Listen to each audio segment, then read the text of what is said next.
Chapter 9. Hunting the Fox. It is idle to expect everyone to know everything in the world without being told. If we had been brought up in the country, we should have known that it is not done to hunt the fox in August. But in the Lewisham Road, the most observing boy does not notice the dates when it is proper to hunt foxes. And there are some things you cannot bear to think that anybody would think you would do. That is why I wish to say plainly at the very beginning that none of us would have shot a fox on purpose, even to save our skins. Of course, if a man were at bay in a cave and had to defend girls from the simultaneous attack of a herd of savage foxes, it would be different. A man is bound to protect girls and to take care of them. They can jolly well take care of themselves, really, it seems to me. Still, this is what Albert's uncle calls one of the rules of the game, so we are bound to defend them and fight for them to the death, if needful.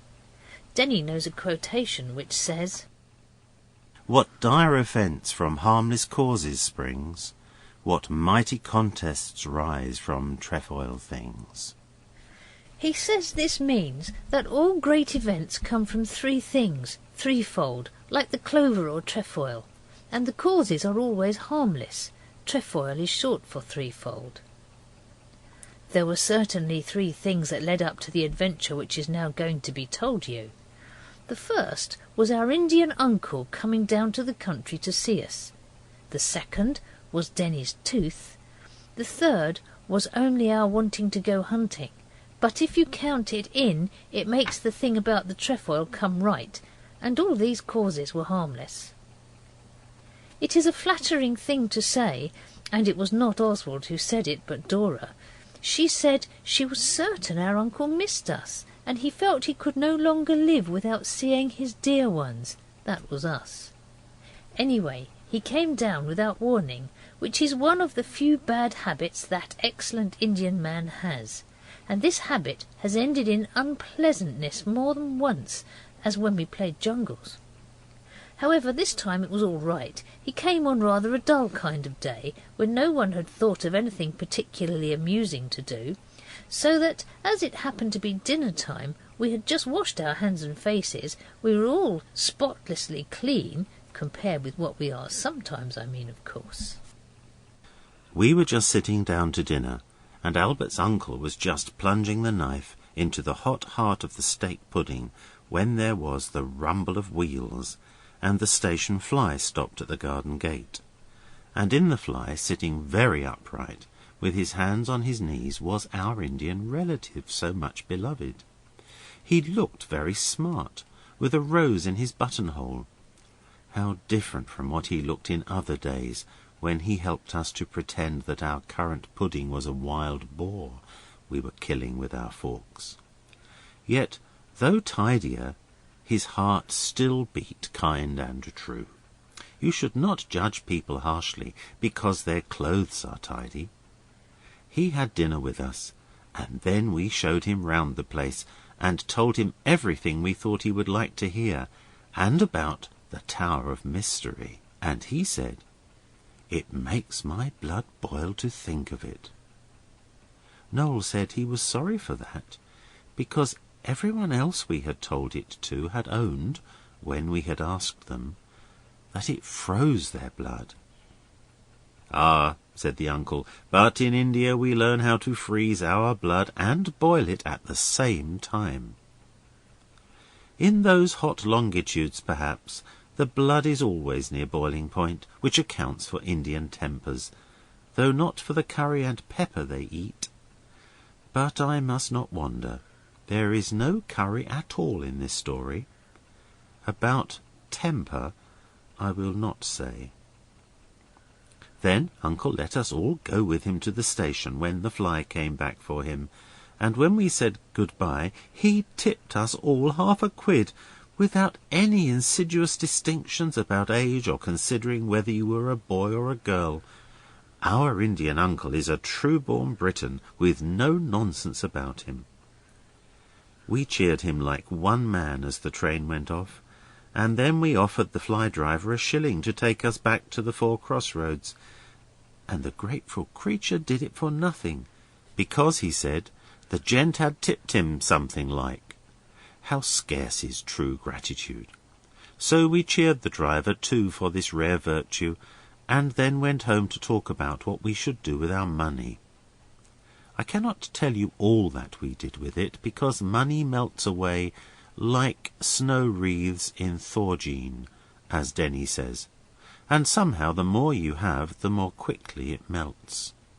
We all went into Maidstone, and came back with the most beautiful lot of brown paper parcels with things inside that supplied long-felt wants, but none of them belongs to this narration, except what Oswald and Denny clubbed to buy.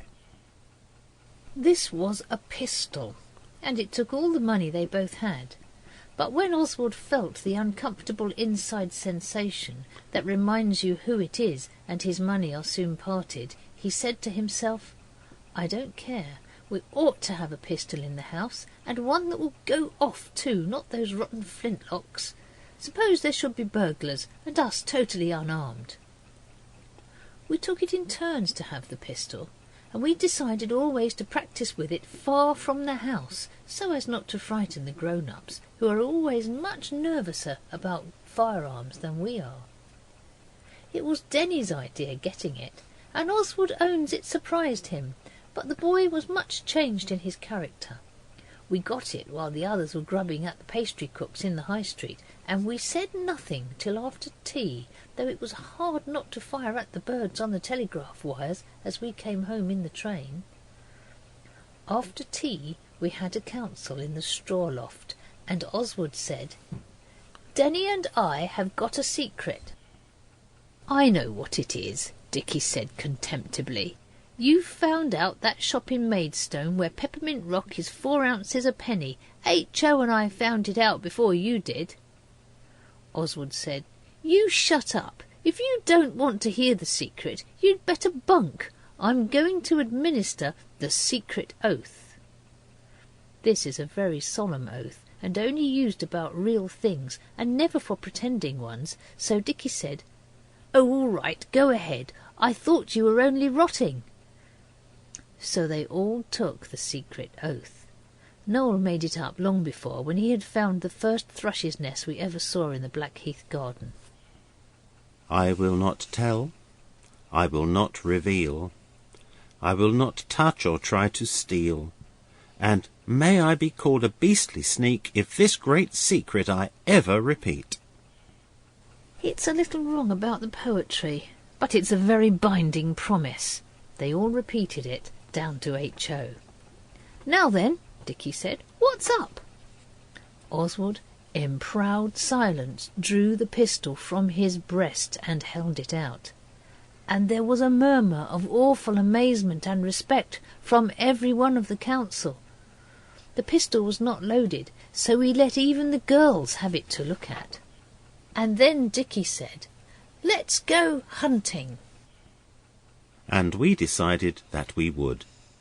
H.O. wanted to go down to the village and get penny horns at the shop for the huntsman to wind, like in the song. But we thought it would be more modest not to wind horns or anything noisy, at any rate not until we had run down our prey. But his talking of the song made us decide that it was the fox we wanted to hunt. We had not been particular which animal we hunted before that. Oswald let Denny have first go with the pistol, and when we went to bed he slept with it under his pillow, but not loaded, for fear he should have a nightmare and draw his fell weapon before he was properly awake. Oswald let Denny have it because Denny had toothache, and a pistol is consoling, though it does not actually stop the pain in the tooth.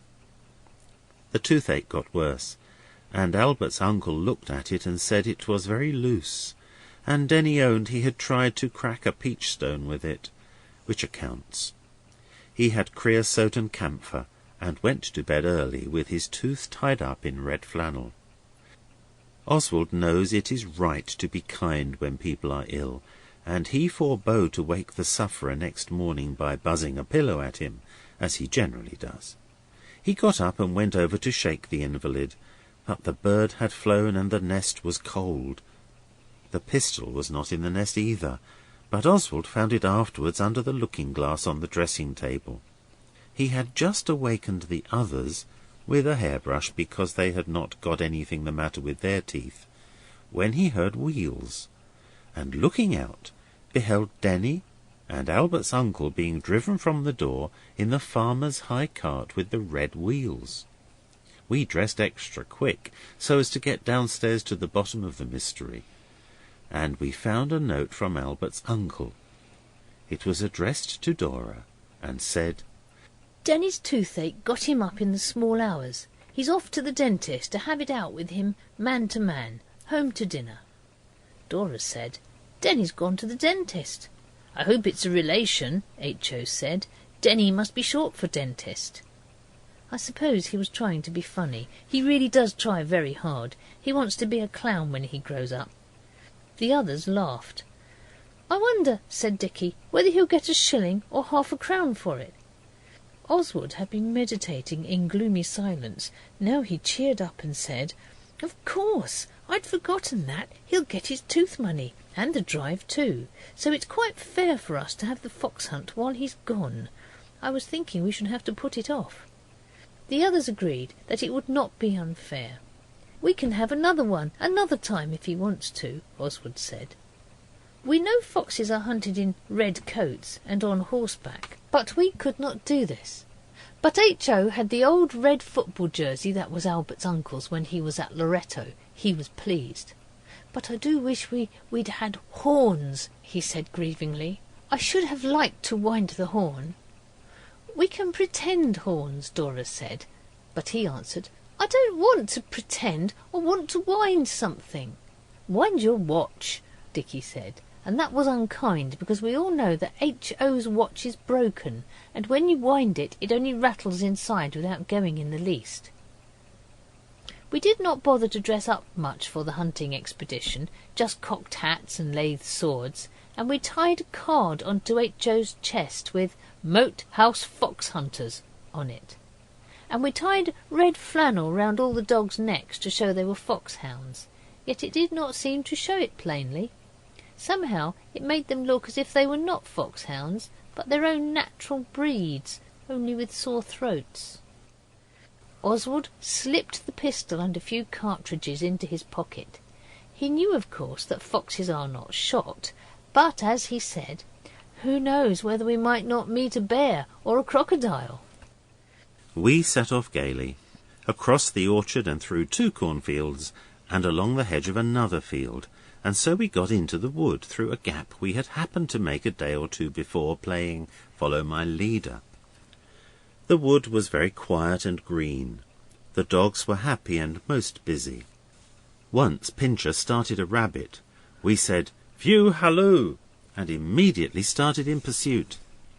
But the rabbit went and hid, so that even Pincher could not find him, and we went on. But we saw no foxes. So at last we made Dicky be a fox and chased him down the green rides.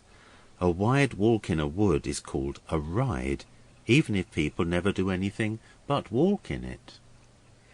We had only 3 hounds, Lady, Pincher and Martha, so we joined the glad throng and were being hounds as hard as we could, when we suddenly came barking round a corner in full chase and stopped short, for we saw that our fox had stayed his hasty flight.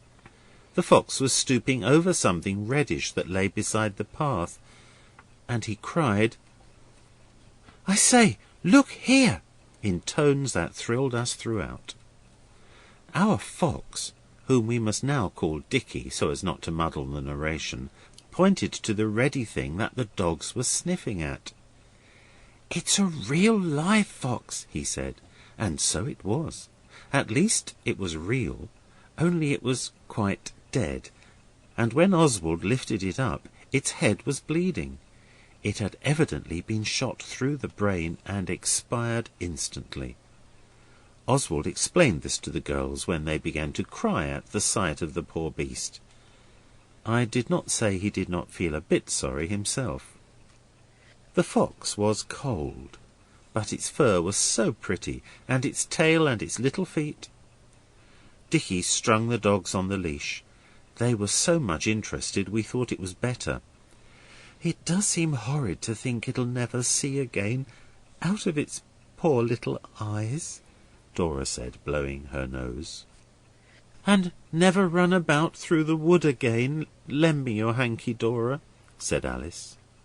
"And never be hunted, or get into a hen roost or a trap or anything exciting. Poor little thing," said Dicky.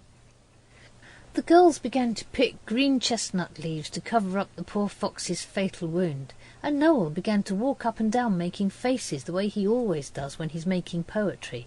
He cannot make one without the other. It works both ways, which is a comfort. "What are we going to do now?" H.O. said. "The huntsman ought to cut off its tail, I'm quite certain.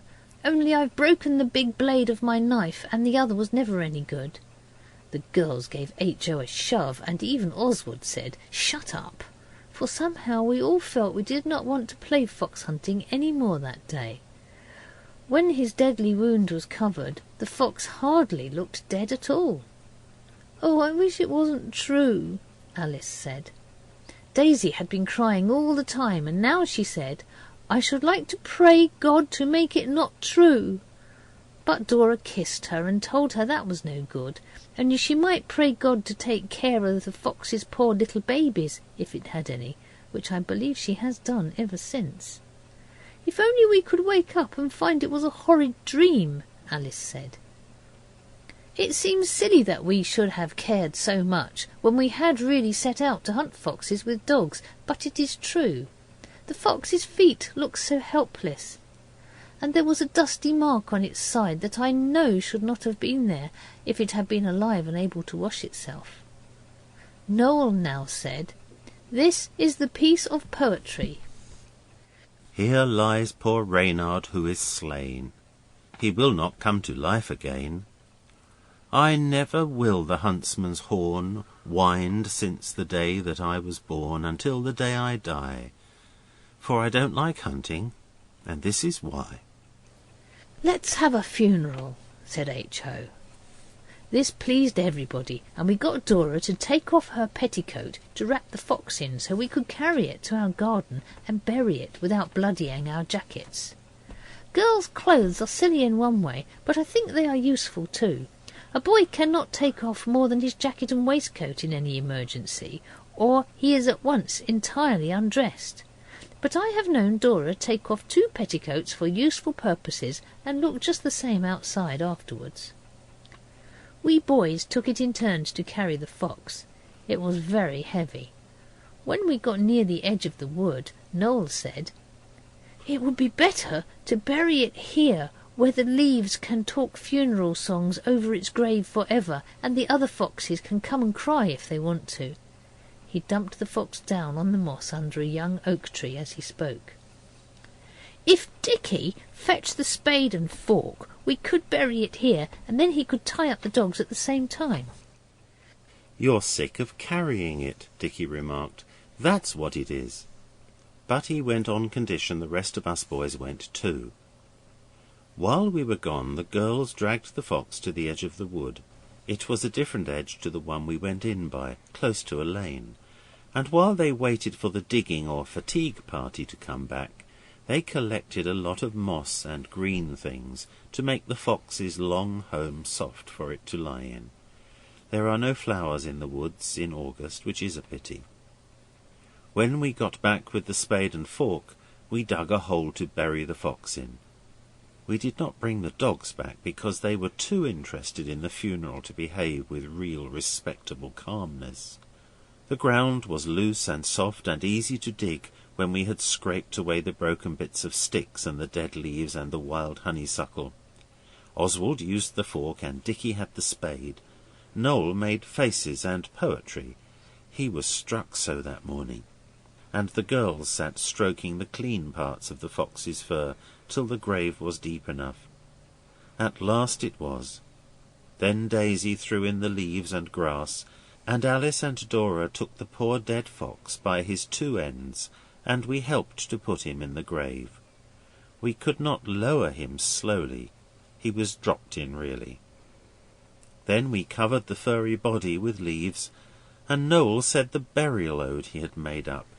He says this was it, but it sounds better now than it did then, so I think he must have done something to it since. The Fox's Burial Ode. Dear Fox, sleep here and do not wake. We picked these leaves for your sake.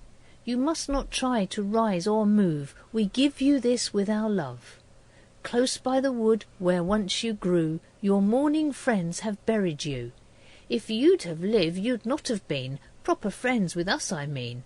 But now you're laid upon the shelf. Poor Fox, you cannot help yourself. So, as I say, we are your loving friends, and here your burial ode, dear Foxy, ends. P.S. When in the moonlight bright the foxes wander of a night, they'll pass your grave and fondly think of you, exactly like we mean to always do. So now, dear Fox, adieu. Your friends are few, but true to you. Adieu. When this had been said, we filled in the grave and covered the top of it with dry leaves and sticks to make it look like the rest of the wood. People might think it was a treasure and dig it up, if they thought there was anything buried there, and we wished the poor fox to sleep sound and not to be disturbed. The interring was over. We folded up Dora's blood-stained pink cotton petticoat and turned to leave the sad spot.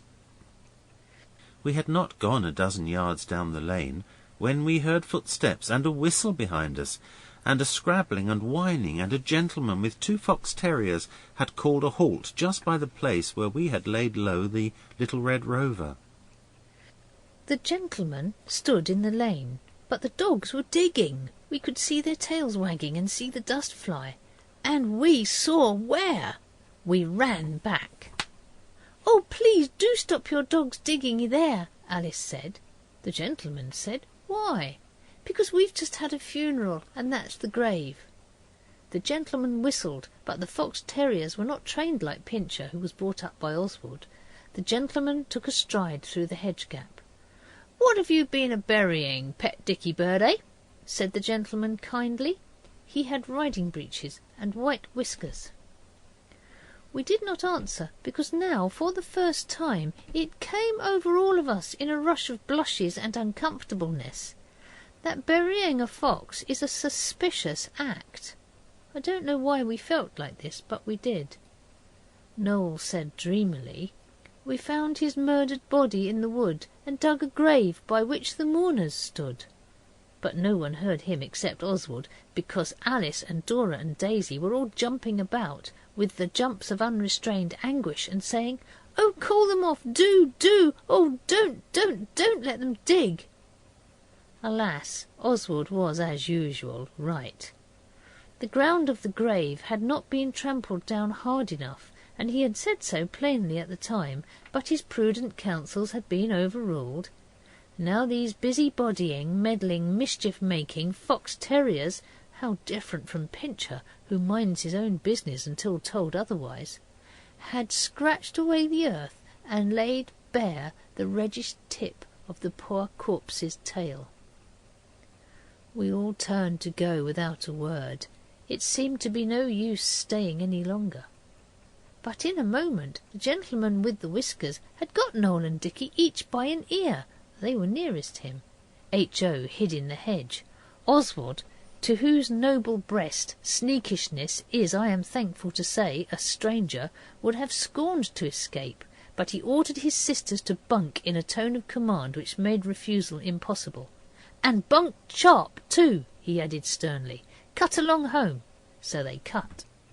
The white-whiskered gentleman now encouraged his angry fox terriers by every means at his command to continue their vile and degrading occupation, holding on all the time to the ears of Dicky and Noel, who scorned to ask for mercy. Dicky got purple and Noel got white.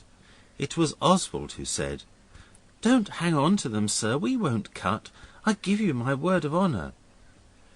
Your word of honour, said the gentleman, in tones for which, in happier days, when people drew their bright blades and fought duels, I would have had his heart's dearest blood. But now Oswald remained calm and polite as ever. Yes, on my honour, he said, and the gentleman dropped the ears of Oswald's brothers at the sound of his firm, unswerving tones. He dropped the ears and pulled out the body of the fox and held it up. The dogs jumped up and yelled. Now, he said, you talk very big about words of honour. Can you speak the truth? Dicky said, if you think we shot it, you're wrong. We know better than that. The white-whiskered one turned suddenly to H.O. and pulled him out of the hedge.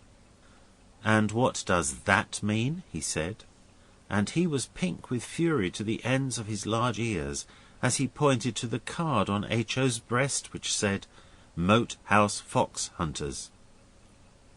Then Oswald said, we were playing at fox hunting, but we couldn't find anything but a rabbit that hid.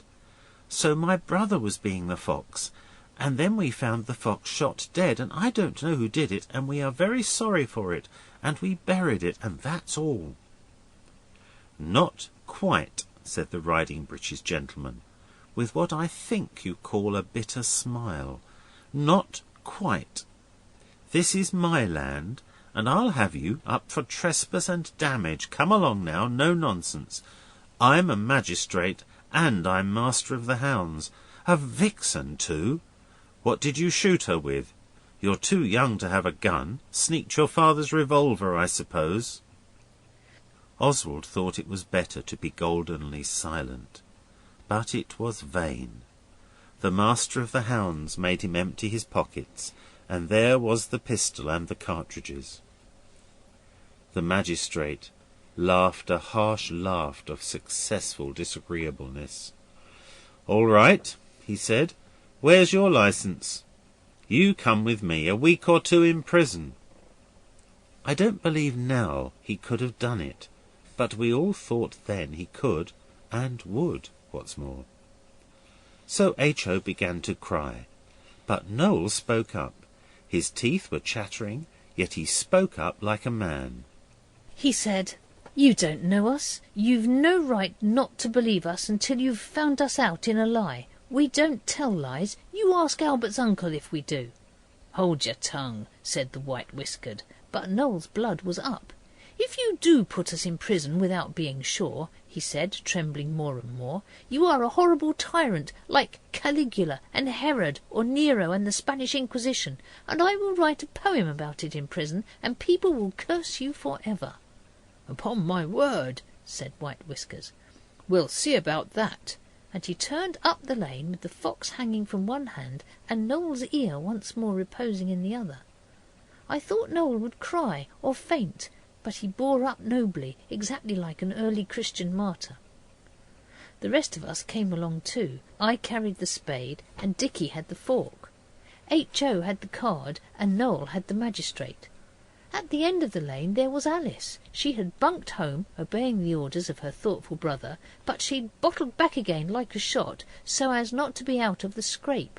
She is almost worthy to be a boy for some things.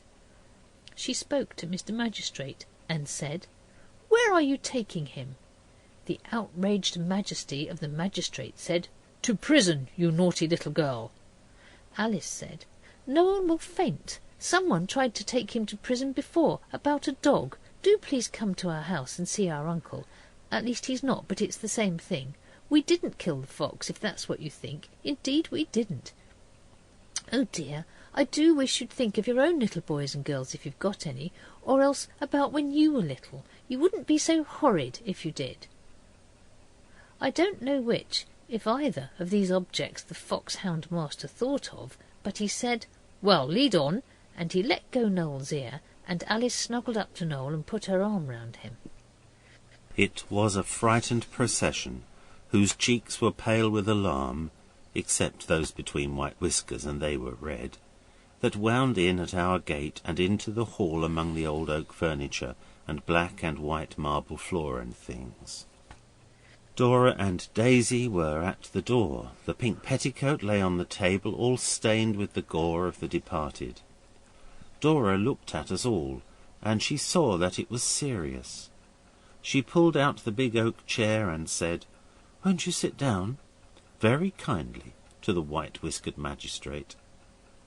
He grunted, but did as she said. Then he looked about him in a silence that was not comforting, and so did we.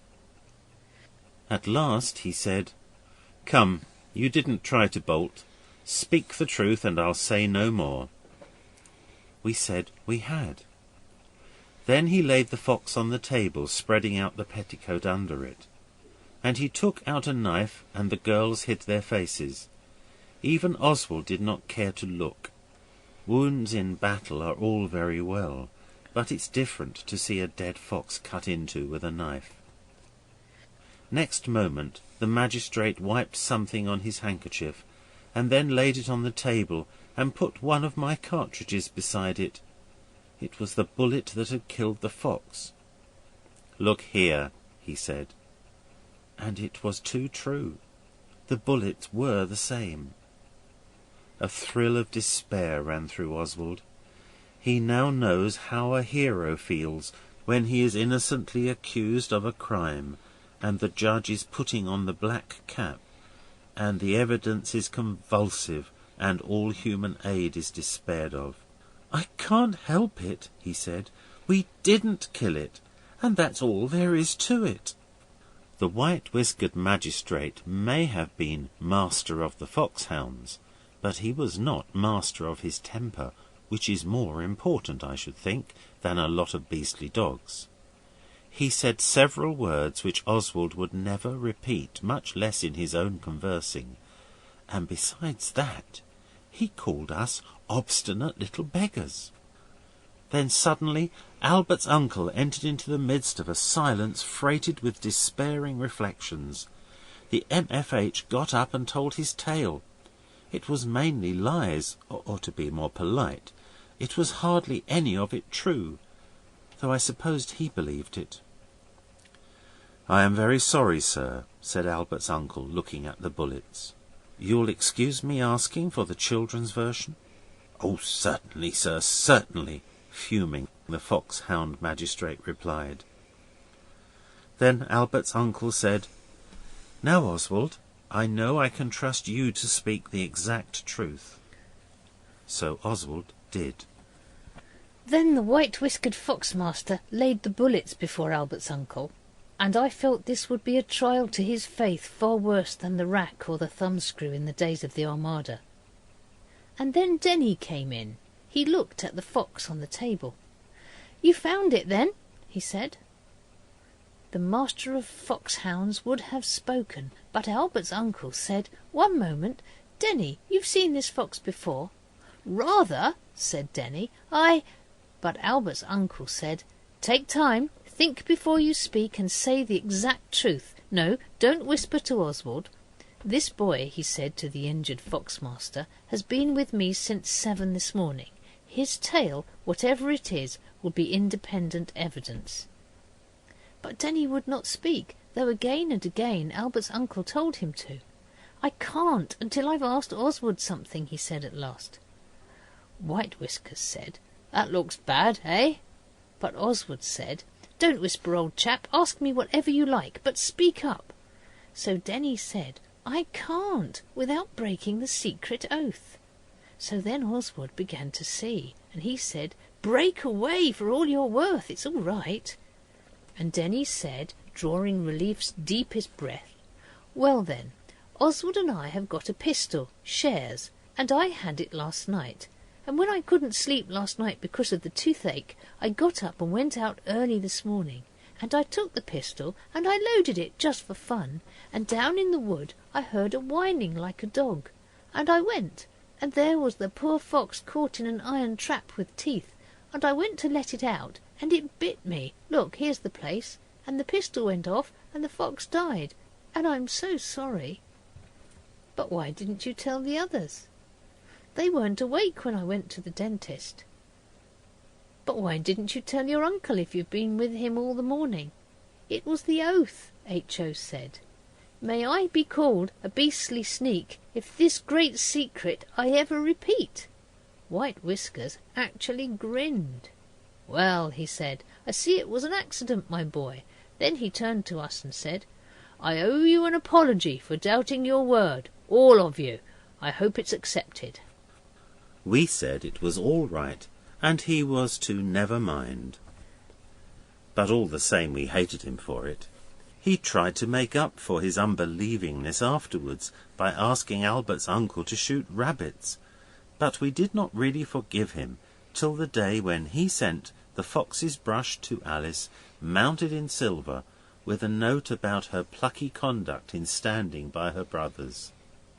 We got a lecture about not playing with firearms, but no punishment, because our conduct had not been exactly sinful. Albert's uncle said, but merely silly. The pistol and the cartridges were confiscated. I hope the house will never be attacked by burglars.